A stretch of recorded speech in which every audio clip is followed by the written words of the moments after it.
আগামী ত্রয়োদশ জাতীয় সংসদ নির্বাচনে পটুয়াখালীর ২ আসনে অংশগ্রহণ করতে মনোনয়ন ফর্ম জমা দিয়েছেন বাংলাদেশের জামায়াত ইসলামের মনোনীত প্রার্থী ডক্টর শফিকুল ইসলাম মাসুদ। এ সময় তার সাথে জুলাই বিপ্লবে বাউফলের ৭ শহীদ পরিবারের সদস্যরা উপস্থিত ছিলেন। সোমবার দুপুরে বাউফল উপজেলা নির্বাহী কর্মকর্তার কাছে তিনি আনুষ্ঠানিকভাবে মনোনয়ন ফর্ম জমা দেন। ডক্টর শফিকুল ইসলাম মাসুদ বাংলাদেশ জামায়াত ইসলামের কেন্দ্রীয় কর্মপরিষদ সদস্য ও ঢাকা মহানগরী দক্ষিণের সেক্রেটারির দায়িত্ব পালন করছেন। এ সময় তিনি শহীদ পরিবারের সদস্যদের প্রতি কৃতজ্ঞতা জানান। আমি আল্লাহর দরবারে শুকরিয়া আদায় করি, আলহামদুলিল্লাহ। আমরা বাউফলবাসীর পক্ষ হয়ে ইতিমধ্যে মহান আল্লাহ তাআলার একান্ত মেহেরবানি এবং আমাদের সকল ভাই বোনদের প্রচেষ্টায় আমরা মনোনয়নপত্র ইতিপূর্বে গ্রহণ করেছিলাম। আজকে আমরা সকল তথ্য উপাত্ত সম্পন্ন করে আমাদের বাউফল উপজেলা নির্বাহী অফিসারের কাছে আমরা জমা দিয়েছি, আলহামদুলিল্লাহ।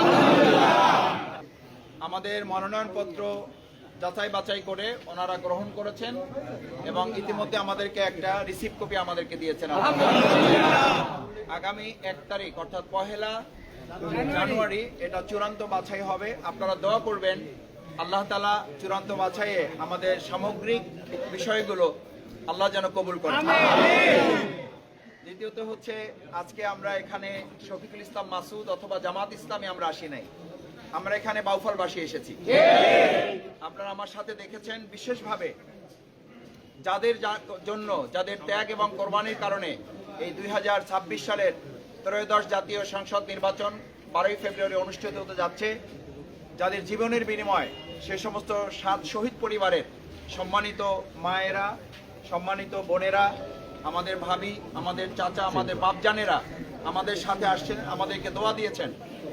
আলহামদুলিল্লাহ, তাদের হাত আমার মাথায় যখন তাদের হাত এসেছে, আমার মন বলেছে আল্লাহ তাআলা আমাদেরকে বিজয় করবেন ইনশাআল্লাহ।